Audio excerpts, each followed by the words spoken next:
Sir, you need to move. That seat isn't for people like you. The words cut through gate 47 like a blade. Kevin Washington stood motionless, his crisp white shirt catching the harsh terminal lighting. His boarding pass read 2A First Class. His skin told a different story to the blonde gate agent staring him down. Caroline Matthews, 20-something with a company smile turned weapon, raised her voice. These tickets cost $4,800. Are you sure you didn't find this somewhere? 200 passengers turned. Phones emerged from purses. The morning crowd at Denver International had found their entertainment. Kevin adjusted his platinum cufflinks, the ones with the subtle KW monogram, and said nothing. His calm felt dangerous. His silence spoke volumes. The question hung in recycled air. How does a man maintain such composure when the world decides he doesn't belong? Have you ever been judged by your appearance in the most public, humiliating way possible? Caroline's voice carried across the gate area like a public announcement. We've had problems with fraudulent upgrades lately. I need to verify this ticket wasn't acquired improperly. The word acquired dripped with implication. Kevin's jaw tightened imperceptibly. His Patek Philippe watch, limited edition, worth more than most cars, caught the fluorescent light as he checked the time. "Step aside, please," Caroline continued, her tone shifting from suspicious to commanding. "For other passengers' comfort." A businessman in a rumpled suit shook his head. I knew something was off. His wife nodded agreement. Their son, maybe 8 years old, stared openly at Kevin with the brutal honesty of childhood curiosity. Kevin's phone buzzed. The screen showed, "Board meeting, 2 p.m. Urgent."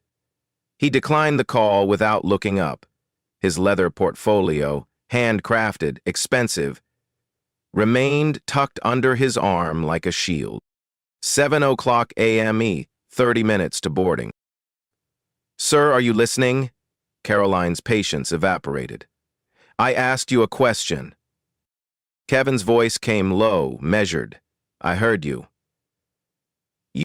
Then you'll understand why I need to see additional identification. Credit cards. Proof of purchase. Around them, the terminal hummed with morning chaos. Flight announcements echoed off glass walls. Coffee shops filled with the pre-dawn crowd. But Gate 47 had become a theater, and Kevin was the unwilling star. A woman with silver hair whispered to her companion, "Those people always try to game the system." Her companion nodded knowingly. Their conversation wasn't meant to be private. Kevin positioned his phone carefully, the camera facing outward. His thumb moved across the screen with practiced precision. He was documenting everything. Every word, every face, every witness to his humiliation. 7:05 a.m. Gate supervisor approaches. Janet Rodriguez materialized beside Caroline, her supervisor badge catching the light. "What's the situation here?" "Suspicious first-class passenger," Caroline explained, her voice carrying newfound authority. "Ticket doesn't match his presentation." Janet's eyes swept Kevin from head to toe. His tailored blazer, his Italian leather shoes, his perfectly knotted tie. None of it registered as belonging in first class. Not on him. "We have protocols," Janet said, her voice official and cold. "For suspicious passenger behavior." Kevin's phone buzzed again. This time, he answered. "Not now," he said quietly. "I'm handling a situation at Den." The caller's voice was urgent enough to be heard by nearby passengers. "Should I make the call?" Kevin's response was barely audible. "Not yet." He ended the call and returned to his strategic silence. His cufflinks caught the light again. Those platinum pieces with the mysterious KW monogram that no one seemed to notice. 7:08 a.m. Emissary. Security called. Airport security to gate 47, Janet announced into her radio. Her voice carried the weight of authority, the promise of escalation. The crowd thickened. Passengers boarding other flights detoured past gate 47 to witness the spectacle. Phones appeared like flowers blooming in spring, dozens of them, all recording the same scene from different angles. Kevin stood in the center of it all, a study in controlled composure. His breathing remained steady. His posture spoke of quiet confidence. But his eyes held something else entirely. A family of 4 pressed closer. The father held his phone at eye level, live streaming to his social media. "You're not going to believe what's happening at Denver Airport right now," he narrated to his audience. "They're questioning this black guy's first-class ticket." The comments flooded his screen in real time. Typical airline racism. "Call the news. This is why I don't fly. Sue them." Kevin saw none of it. His focus remained laser-sharp on the unfolding drama. He was playing a game whose rules only he understood. 7:12 AYEM. Security arrives. Officer Martinez appeared with the efficiency of practiced authority. His uniform commanded immediate respect. His presence shifted the entire dynamic. "Passenger Kevin Washington," he read from his notepad. "Please step forward." The use of Kevin's full name over the gate area speakers turned every head. 200 passengers now knew his identity. The humiliation was complete and public. "I need to see identification," Officer Martinez continued. "And I'll need you to empty your pockets." Kevin complied with the calm precision of a man who had expected this moment. His wallet revealed multiple platinum credit cards, a Colorado driver's license, and something else. A black card with minimal text that Officer Martinez studied with growing confusion. "Sir," the officer said, his voice suddenly uncertain, "this card is mine," Kevin finished quietly. The crowd pressed closer. The phones multiplied. Social media exploded with real-time updates from a dozen different angles. Kevin Washington, successful, dignified, humiliated, had become the unwitting star of a viral moment. But he wasn't fighting back. He wasn't raising his voice. He wasn't demanding justice or respect or basic human dignity. He was waiting. 7:15 AEM minus final boarding call in 15 minutes. "Ladies and gentlemen," the gate agent announced, "we'll begin boarding first-class passengers shortly." 3 white passengers approached the gate with their boarding passes. No one asked for additional identification. No one questioned their right to be there. No one demanded proof of purchase. Kevin watched it all with the quiet intensity of a man collecting evidence. His phone buzzed one final time.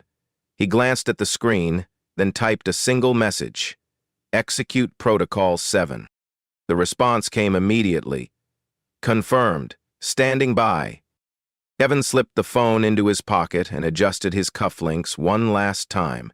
Those platinum pieces with the KW monogram, the detail everyone kept missing, caught the light like a signal. In 15 minutes, everything would change. 7:15 AAME. Final boarding call in 15 minutes. The gate area buzzed with electric tension. Kevin Washington stood at the center of a growing storm, his composure unshakable despite the chaos swirling around him. Officer Martinez studied the mysterious black card again, his confusion deepening. "Sir, I've never seen credentials like this. What exactly—" "It's legitimate," Kevin interrupted gently. His voice carried no anger, no frustration, just quiet certainty. Caroline stepped forward, her authority bolstered by the crowd's attention. "Officer, we can't let suspicious passengers board based on fancy cards. Anyone can get those made online." The live-streaming father adjusted his phone angle, narrating to his growing audience. "The security guard looks confused, guys. This is getting intense. The airline staff is really pushing this." Comments flooded his screen faster than he could read them. His viewer count climbed past 5,000 and kept rising. 718 AYEM. Management escalation. Janet Rodriguez's radio crackled. Supervisor Rodriguez, we have Regional Manager Thompson en route to Gate 47. The announcement sent ripples through the crowd. Regional Manager meant corporate authority. This was escalating beyond simple gate agent discrimination into something bigger. Kevin's phone vibrated with a text message. He glanced at the screen. Protocol 7 ready. Awaiting your signal. He typed back, not yet. Let it build. A businesswoman in designer clothing approached Officer Martinez. Excuse me, but I'm also first class. Do you need to see my identification? The officer looked embarrassed. Ma'am, that won't be necessary. Why not? She pressed. If you're checking everyone's credentials. We're not checking everyone, Caroline interjected quickly. Just specific situations. The woman's eyebrows rose. Specific how? The question hung in the air like smoke. No one answered. 722 AYEM Management Manager arrives. AY. David Thompson appeared with the stride of corporate authority. His expensive suit and no-nonsense demeanor commanded immediate attention. At 45, he carried himself like a man who solved problems with decisive action. What's the situation? He demanded. Caroline launched into her explanation with renewed confidence. Suspicious first-class passenger. Ticket authenticity questionable. Refusing to provide adequate verification. Thompson's eyes assessed Kevin with the cold efficiency of corporate risk management. Sir, I'm Regional Manager Thompson. I need to resolve this quickly. We have a schedule to maintain. Kevin's response was measured, calm. I understand your position. Good. Then you'll understand why I need to see proof of purchase for this ticket. Credit card statements, receipt, anything that validates this transaction. The crowd pressed closer. The phones multiplied. Social media exploded with real-time updates from a dozen different angles. Kevin reached into his leather portfolio. The movement was deliberate, almost ceremonial. Every eye in the gate area focused on his hands. 725 AYEM, the documentation moment. Here's what you need, Kevin said, producing a folder. Thompson opened it, expecting to find ticket receipts or credit card statements. Instead, he found something that made his face drain of color. This is... Thompson's voice caught. This can't be right. It's right, Kevin confirmed, quietly. Officer Martinez leaned closer to see the documents. His eyes widened. Sir, I think there's been a misunderstanding. No misunderstanding, Kevin said. This is exactly what I expected to happen. Caroline grabbed the folder from Thompson's hands. Her confident expression crumbled as she read. Oh my God. Oh my God. The live-streaming father caught her reaction on camera. Something just happened, guys. The airline people look like they've seen a ghost. 728. IEMM. The power shift. Thompson's corporate composure shattered. Mr. Washington, I had no idea. If I had known... You had no idea because you didn't need to know, Kevin interrupted. You made assumptions based on what you saw, not what you knew. Janet Rodriguez grabbed the folder next. Her hands shook as she read, This is impossible. This has to be fake. Call the corporate office, Kevin suggested calmly. Ask them about Kevin Washington. Ask them about the 2 p.m. board meeting. Ask them about Protocol 7. The crowd sensed the shift in power dynamics. Phones captured every moment as airline authority figures scrambled to understand what they were facing. Caroline's voice came out as a whisper. We need to call this in, right now. 7:30 AIEMM, the corporate call. Thompson's phone call was brief but devastating. His side of the conversation was overheard by dozens of passengers. Yes, I need to verify. Kevin Washington. Yes, I'll hold. What? Are you sure? When? Oh, God. Oh. He ended the call and looked at Kevin with something approaching terror. Sir, I need to speak with you privately. No, Kevin said firmly. Nothing private. Everything public. Everything documented. The live streaming father's viewer count passed 10,000. Comments exploded across social media platforms. The story was spreading beyond the gate area, beyond the airport, beyond Denver. Mr. Washington, Thompson began, his voice now respectful, almost pleading. There's been a terrible mistake. No mistake, Kevin replied. This is exactly what I was documenting. 7:32 IEM AM. The revelation builds. Officer Martinez stepped forward. Sir, I need to apologize. I didn't know. You didn't know because you didn't ask, Kevin interrupted. You assumed. You profiled. You humiliated. All while the cameras were rolling. The crowd was silent now, sensing something massive was about to unfold. The phones remained focused on Kevin, but the energy had shifted completely. Caroline made one last desperate attempt to salvage the situation.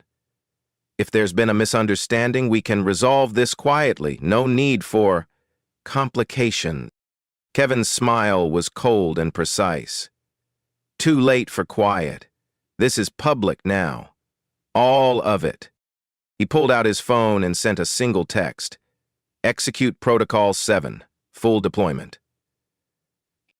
The response came immediately. Confirmed. All systems active. 7:35 a.m. The final escalation. Thompson's phone rang. He answered with shaking hands. Yes? Right now? All of them? But that's... Yes, sir. I understand.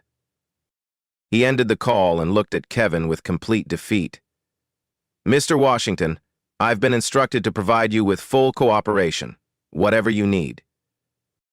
What I need, Kevin said quietly, is for this to continue exactly as it has been. No special treatment, no backtracking, no attempts to minimize what happened here. The live streaming father whispered to his audience. Something major is about to go down. This guy isn't just another passenger. He's somebody important. Kevin heard the whisper and turned to face the camera directly. I'm exactly who I appear to be. Nothing more, nothing less. The question is, why did that threaten so many people? 7:37 AIEM, the moment before truth. The gate area fell silent. 200 passengers waited. Dozens of phones recorded. Social media buzzed with speculation and outrage. Kevin Washington stood at the center of it all, his composure absolute, his purpose clear. The humiliation was complete. The documentation was thorough. The witnesses were countless. In 3 minutes, everything would change. But first, he had one more call to make. 7:37 AYEM, the moment of truth. Kevin Washington pulled out his phone with deliberate precision. The gate area held its collective breath as he dialed a number from memory. This is Kevin, he said quietly. Yes, I'm still at gate 47. Execute the full protocol now. The voice on the other end was audible to nearby passengers. All departments, sir? L departments. And patch me through to the emergency board line. It's time. Thompson's face went ashen. Caroline stepped backward, bumping into a passenger. Officer Martinez looked between his radio and Kevin, uncertainty written across his features. 7:30 ADM EM, the portfolio revelation. Kevin ended the call and returned to his leather portfolio. This time he withdrew a different folder, thicker, more official, bearing corporate seals that caught the morning light. Since you've demanded documentation, he said, his voice carrying new authority, here's what you need to see. He opened the folder deliberately, allowing the crowd to witness what unfolded. The letterhead was unmistakable. Meridian Airlines Corporate Headquarters. Thompson's hands trembled as he read the first page. This can't be real. This has to be some kind of... Keep reading, Kevin instructed calmly. The live streaming father zoomed in on the documents, his audience now exceeding 15,000 viewers. Comments flooded the screen. What does it say? I can't see. Someone read it out loud. 7:39 a.m. The identity unveiled. Caroline grabbed the folder from Thompson's hands, her confidence returning. I don't care what fake documents. Her words died as she read the header. Her face drained of color completely. Evan Washington, Chairman and Chief Executive Officer, Meridian Airlines. She read aloud, her voice barely audible. The gate area erupted. Passengers gasped. Phones captured every moment of the revelation. The live streaming father's viewer count exploded past 20,000. That's impossible, Janet Rodriguez stammered. Meridian doesn't... This airline isn't... Check the tail number on the aircraft, Kevin suggested quietly. N847, MA. Meridian Airlines Flight 447, operated under partnership agreement with your carrier. Thompson's phone was already out, fingers flying across the screen. His corporate login revealed the truth in seconds. Oh God, it's true. 7:40 a.m. EM. The corporate hierarchy exposed. The revelation hit the crowd like a physical wave. Every passenger, every airline employee, every witness to the humiliation suddenly understood the magnitude of what they'd witnessed. Kevin Washington wasn't just a passenger. He was the owner. This was his aircraft. These were his employees. This was his airline. And they had just spent 43 minutes publicly humiliating their own CEO. Officer Martinez stepped forward, his authority evaporating. Sir, I had no idea. If I had known... You had no idea because you didn't need to know, Kevin replied. You made your judgments based on my appearance, not my identity. The live streaming father's narration became frantic. Holy shit, guys. Holy shit. This black man they've been harassing? He owns the airline. He's the CEO. Comments exploded across every social media platform. Lawsuit incoming. They are all fired. This is insane. Best plot twist ever. Manson's arrest took place in jail. 7:41 a.m. The strategic revelation. Kevin's phone buzzed with an incoming call. He answered on speaker, his voice carrying across the silent gate area. Kevin, it's Sarah from legal. We've been monitoring the situation. How do you want to proceed? Full documentation protocol, Kevin replied calmly. Every witness statement, every video, every piece of evidence. I want complete records of this incident. Already in progress. We have 17 different camera angles from passenger phones plus airport security footage. The live stream has been archived. Caroline's knees buckled. She gripped the counter for support. This isn't happening. This can't be happening. It's happening, Kevin confirmed. And it's being documented by thousands of witnesses. 742. AIM minim. The systemic exposure. Kevin turned to face the crowd directly. His voice carried the authority of absolute power combined with righteous purpose. Ladies and gentlemen, you've just witnessed something important. You've seen how quickly bias and discrimination can escalate when people make assumptions based on appearance. The gate area was silent except for the clicking of phone cameras. This incident will be thoroughly investigated, not just the individual actions but the systemic failures that made this possible.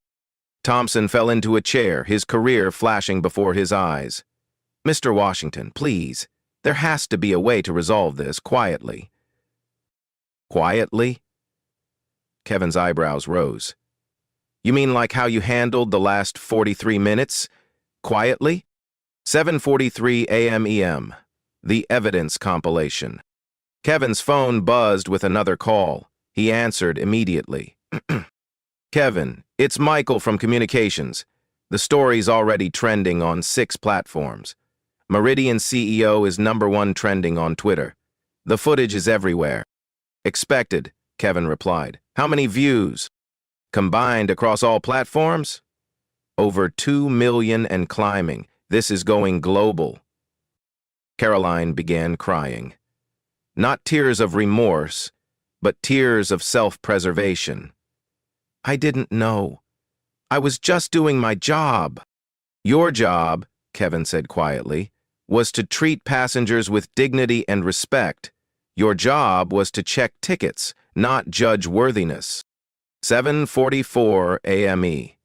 The retained secret. Kevin looked at his watch, that expensive Patek Philippe that no one had bothered to notice. I have a board meeting in 6 hours. But first, I need to make one more call.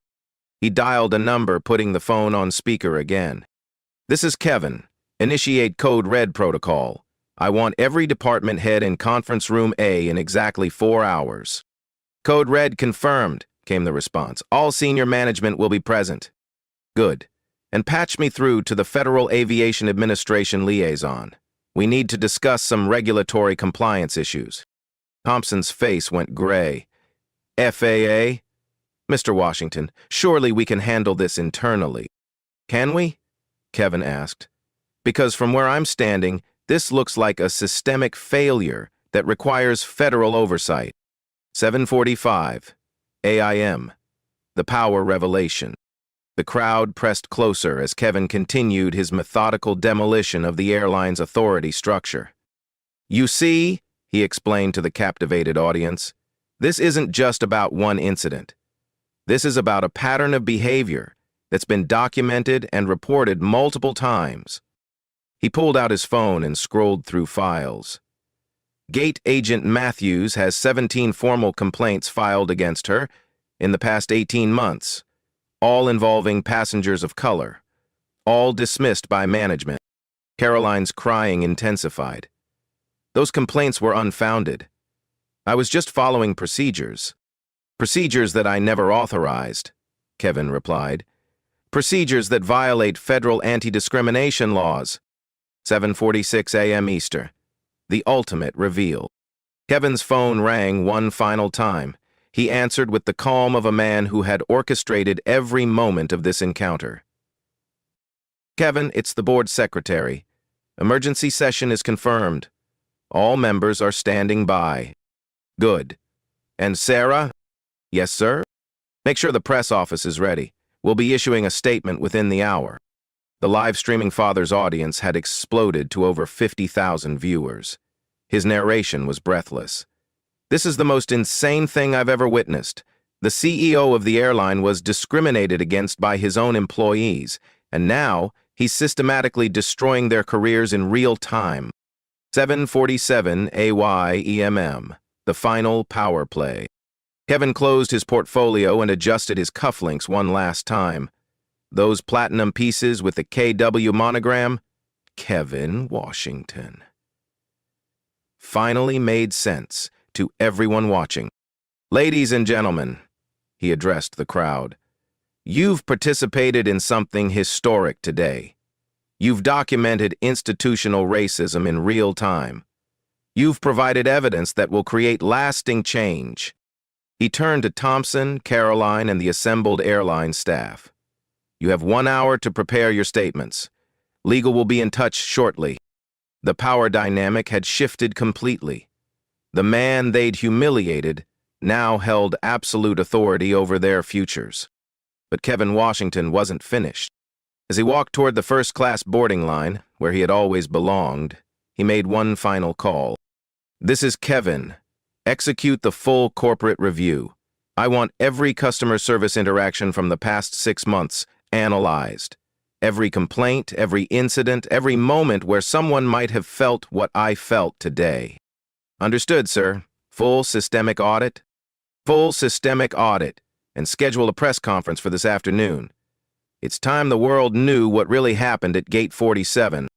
Please read this section and let me know if you'd like any adjustments before we continue to Part 5, 2:00 p.m. Meridian Airlines corporate headquarters, conference room A. The mahogany table stretched like a battlefield. 17 executives sat in leather chairs, their faces grave. Kevin Washington entered with the measured pace of absolute authority, his white shirt now replaced with a charcoal suit that commanded respect. "Ladies and gentlemen," he began, "6 hours ago I was publicly humiliated by our own employees. Today, we address the systemic failures that made that possible." The room was silent except for the hum of recording equipment. Everything would be documented. 2:02 p.m. The evidence presentation. Kevin activated the wall-mounted display. The first image was devastating. Caroline Matthews pointing at him, her face twisted with contempt, while dozens of passengers recorded the encounter. "This is how your employees treat your CEO," he said quietly. "But more importantly, this is how they treat passengers who look like me." The next slide showed statistics that made executives shift uncomfortably. 847 discrimination complaints filed in 18 months. 67% involving passengers of color. 23% increase in bias incidents, year over year. Only 12% of complaints resulted in disciplinary action. "These numbers represent system failure," Kevin continued, "not individual mistakes. System failure." CFO Margaret Chen raised her hand tentatively. "Kevin, the financial implications of this incident are massive," he finished. "Let me show you exactly how massive." 2:05 p.m. The financial devastation. Can you trace every event for... The next slide made the room gasp collectively. Projected financial impact. Federal discrimination lawsuit exposure, $847 million, 0 cents. Class action potential, $1,200 million, 0 cents. 18% decline. Annual revenue at risk, $340 million, 0 cents. Regulatory fines, probable sales bond, $67 million, 0 cents. This morning's incident has been viewed 4.2 million times across social media platforms, Kevin continued. The hashtag #MeridianCO is trending in 43 countries. Operations Chief David Morrison leaned forward. "Kevin, we can issue an apology, implement immediate training. This doesn't have to destroy the company." Kevin's response was ice cold. "David, how many times have we issued apologies? How many training programs have we implemented? How many promises have we made?" He clicked to the next slide, a timeline of previous incidents, each accompanied by corporate promises of change that never materialized. 2:08 p.m. The systemic rot exposed. "Let me read you some internal communications," Kevin said, pulling up email screenshots that made executives cringe.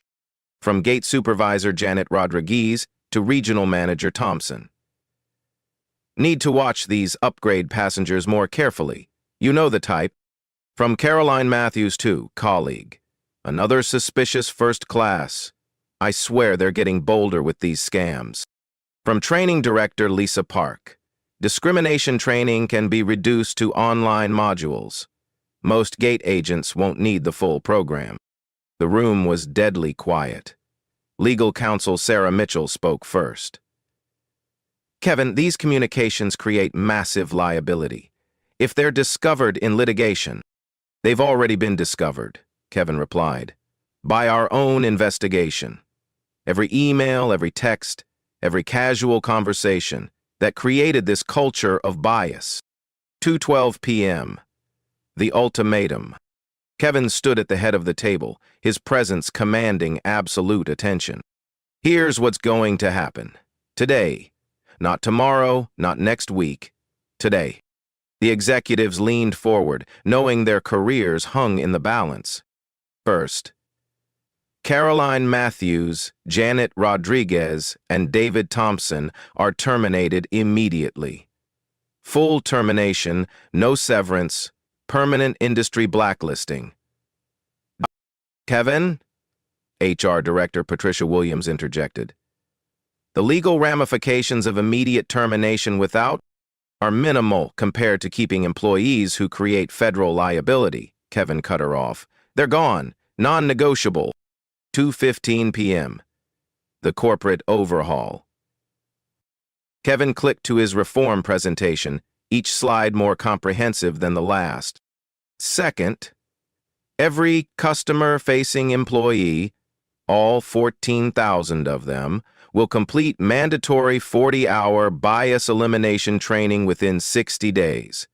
Not online modules. In-person, intensive documented training. CFO Chin calculated quickly.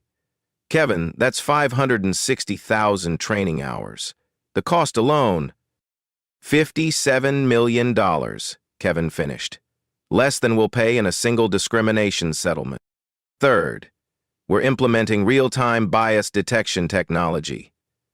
AI monitoring of all customer interactions, immediate intervention protocols, monthly bias incident reporting to the board. Operations Chief Morrison looked skeptical. The technology costs, the implementation timeline, are already approved. I authorized the expenditure this morning. Deployment begins Monday, 2:18 p.m. The accountability measures. Kevin's next slide showed a new organizational chart that restructured the entire company hierarchy. Fourth, we're creating a new Chief Diversity Officer position, reporting directly to me. Starting salary, $400,000, 0 cents annually, plus performance bonuses tied to bias reduction metrics. Fifth, executive compensation is now tied to discrimination metrics. Every senior manager's bonus will be reduced by 10% for each substantiated bias complaint in their department. The executives exchanged worried glances. Their personal wealth was now directly connected to treating customers with dignity. Sixth, monthly all-hands meetings where bias incidents are discussed openly. No more internal cover-ups, no more quiet dismissals, no more protecting employees who damage our reputation. 2:22 p.m. The legal framework. Legal counsel Sarah Mitchell pulled up federal regulations on her tablet.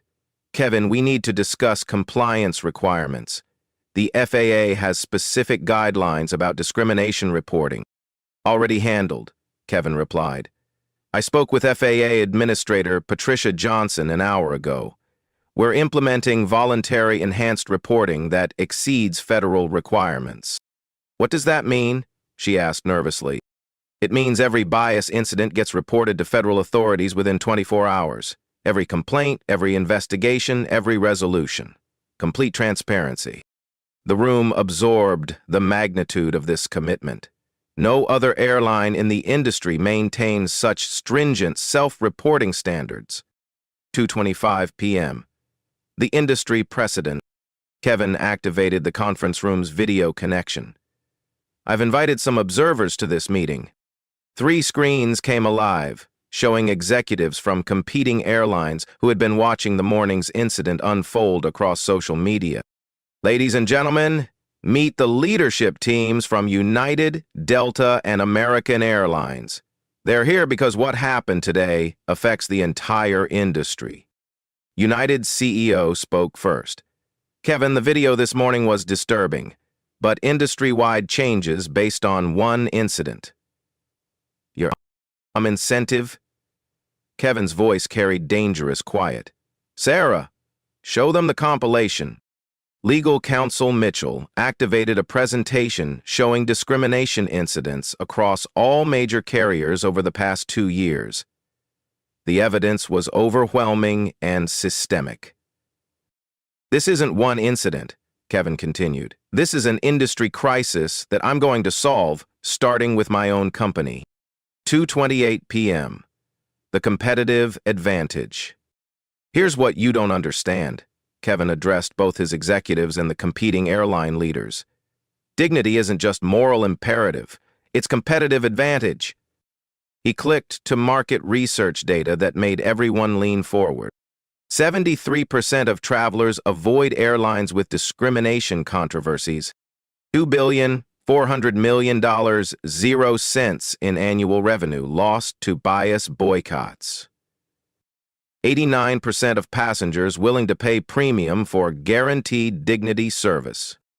Millennials and Gen Z travelers most likely to change carriers over discrimination issues. While you're defending bias, I'm going to market dignity. While you're minimizing incidents, I'm going to eliminate them. While you're protecting problem employees, I'm going to attract the best talent in the industry.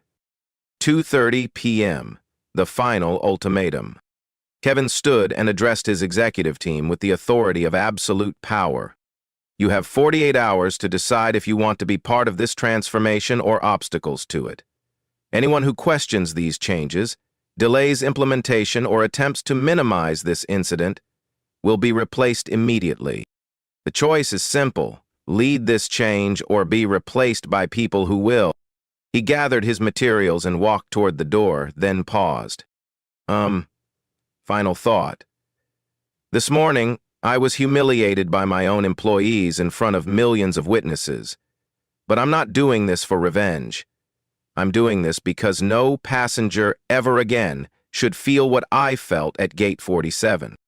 The meeting is adjourned. Implementation begins immediately. Please read this section and let me know if you'd like any adjustments before we continue to Part 6. 3:30 p.m. The terminations. Caroline Matthews sat in HR Director Patricia Williams' office. Her airline badge and access card spread across the desk like evidence of a life dismantled. Effective immediately, your employment with Meridian Airlines is terminated, Williams read from the official document. For cause: violation of company anti-discrimination policies, creation of hostile environment, and conduct detrimental to corporate reputation. Caroline's voice was barely a whisper. I have a mortgage, student loans. I can't just... Your actions this morning have been viewed 6.7 million times, Williams continued. The company cannot retain employees who create federal liability and public relations disasters. The termination letter was comprehensive and devastating. No severance pay, no references, no possibility of rehire within the airline industry. Janet Rodriguez received identical treatment 30 minutes later. David Thompson's termination meeting lasted longer due to his seniority, but the outcome was identical. 3 careers ended in a single afternoon. 4:15 p.m., the public announcement. Kevin Washington stood before a packed press conference at Denver International Airport. Reporters from CNN, NBC, ABC, and international outlets filled the room. Camera crews jostled for position. This morning, I experienced discrimination that no passenger should ever face, he began. But I'm not here to discuss my personal experience.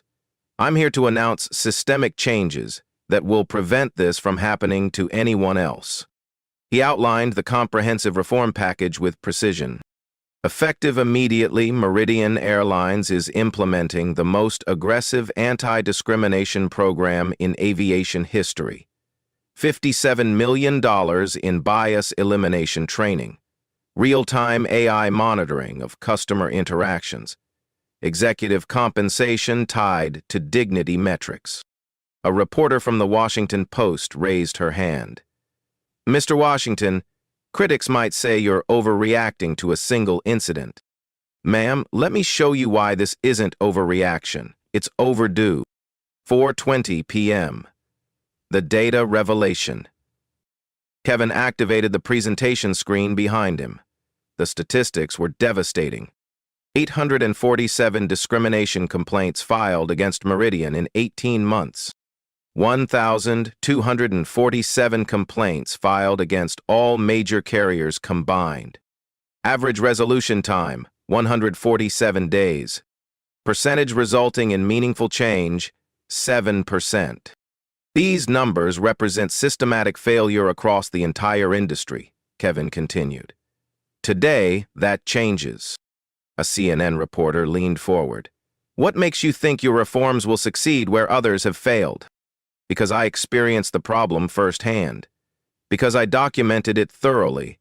And because I have absolute authority to implement solutions immediately. 4:25 p.m. The technology solution. Kevin introduced Dr. Sarah Kim, MIT professor of artificial intelligence and the newly appointed Chief Technology Officer for bias detection. Dr. Kim has developed real-time monitoring systems that identify discriminatory language and behavior as it occurs, Kevin explained. Every customer interaction will be analyzed for bias indicators. Immediate intervention protocols activate when problems are detected. Dr. Kim demonstrated the system live. The AI analyzes vocal patterns, word choices, body language, captured by security cameras, and passenger feedback in real time. Supervisors receive alerts within seconds of potential bias incidents. A reporter from Reuters asked, "What about privacy concerns? Employee monitoring?" "Employees who treat customers with dignity have nothing to fear from monitoring," Kevin replied. "Employees who discriminate should fear immediate termination." 4:30 p.m. The industry impact. Kevin's phone buzzed with a call from United Airlines CEO. He answered on speaker. "Kevin, it's Michael. I've been watching your press conference.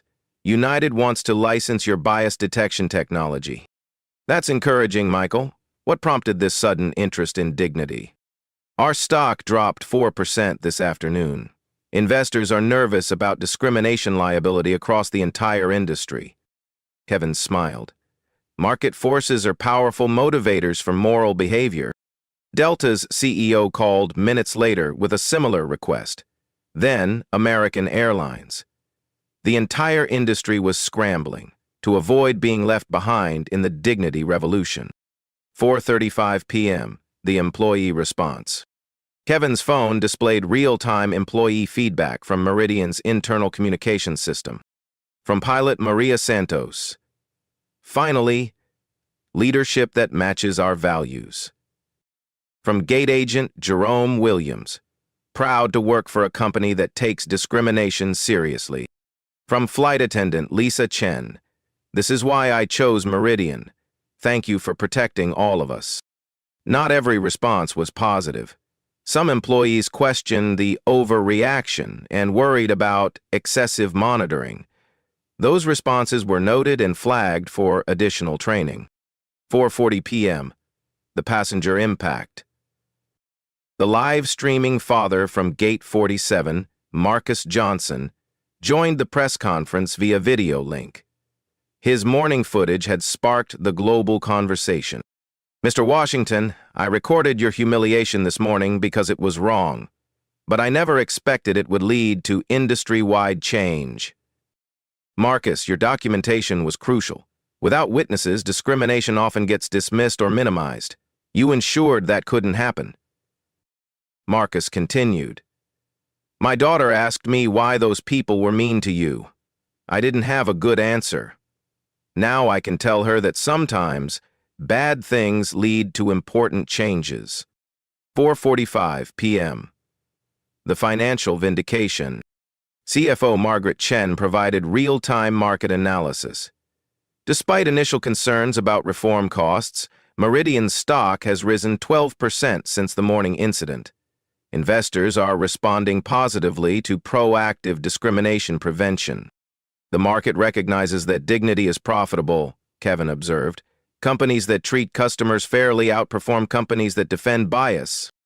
Additionally, we've received inquiries from pension funds and ESG investors who want to increase their Meridian holdings specifically because of today's reforms. 4:50 p.m. The cultural transformation. Kevin addressed the final question from NBC. How do you ensure these changes become permanent, not just temporary responses to bad publicity? By making dignity profitable and discrimination expensive. By monitoring continuously rather than responding reactively. By promoting leaders who demonstrate bias awareness and removing leaders who perpetuate discrimination. Most importantly, by remembering that every passenger deserves the respect I was denied this morning. When that becomes automatic, when that becomes cultural instinct, then we've succeeded. 4:55 p.m. The personal victory. As the press conference ended, Kevin received a call from his assistant. "Kevin, Caroline Matthews just called. She wants to apologize personally." "Too late for apologies," Kevin replied. "Time for consequences." The intellectual victory was complete. Not through revenge or retaliation, but through systematic transformation that would prevent future humiliation for countless passengers. Justice served through institutional change rather than personal destruction. Please read this section and let me know if you'd like any adjustments before we continue to the final Part 7. 6 months later. The transformation. Meridian Airlines discrimination incidents dropped 89% within 6 months. The company that had humiliated its own CEO became the industry standard for passenger dignity. Dr. Sarah Kim's AI monitoring system detected and prevented 2,807 potential bias incidents before they escalated.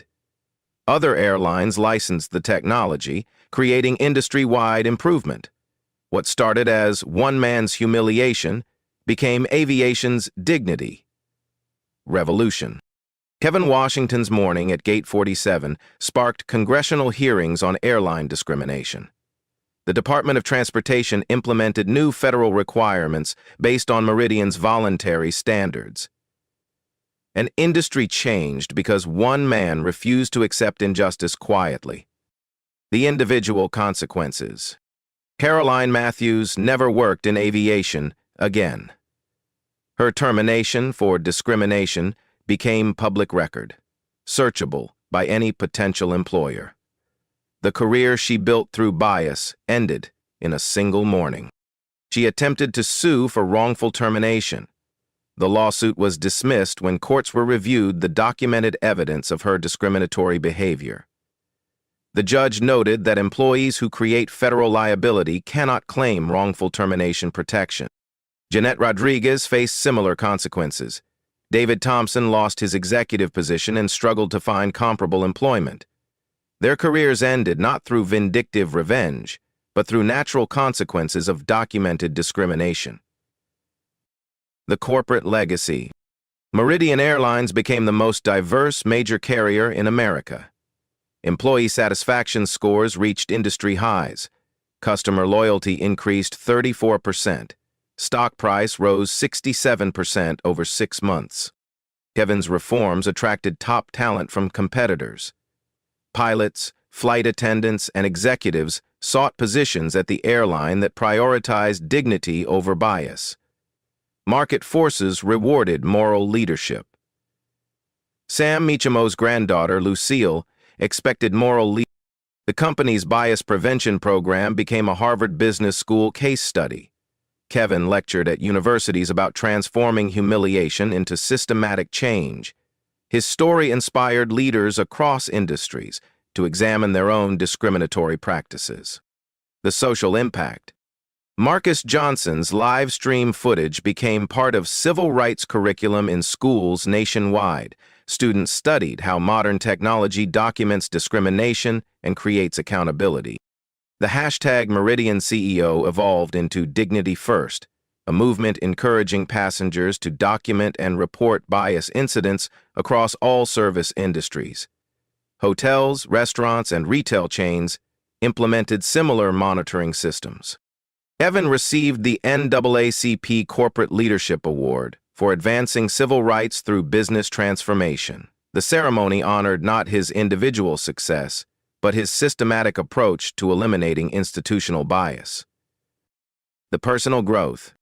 Kevin Washington transformed from victim to catalyst. His quiet power during humiliation became legendary leadership during transformation. He proved that true strength lies not in avoiding discrimination, but in using it to create lasting change. The platinum cufflinks with KW monogram, overlooked during his humiliation, became symbols of hidden strength. Kevin wore them to every board meeting, every press conference, every moment when quiet dignity needed to speak louder than anger. His morning at Gate 47 taught America that assumptions about appearance create real consequences. His afternoon in the boardroom taught corporate America that bias is expensive and dignity is profitable. The continuing mission. Today, Kevin Washington continues leading Meridian Airlines with unwavering commitment to passenger dignity. Every policy, every training program, every executive decision reflects lessons learned during 43 minutes of public humiliation. The company's motto, adopted after the incident, reads simply, "Every passenger deserves respect." Those words appear on every boarding pass, every gate display, every employee handbook. They serve as permanent reminders that dignity cannot be assumed, it must be actively protected. Your voice matters. Have you witnessed discrimination that needs addressing? Share your story in the comments below. Your voice matters in creating change. Document injustice when you see it. Speak up when others stay silent. Demand dignity when systems fail. Subscribe for more stories of people turning humiliation into transformation. Together, we can build a world where respect isn't determined by appearance, where dignity isn't debatable, where justice comes through systematic change rather than individual revenge. Share this video with someone who needs to hear that their worth isn't defined by others' prejudices. Sometimes the most powerful response to discrimination is proving that character, competence, and quiet strength always triumph over bias.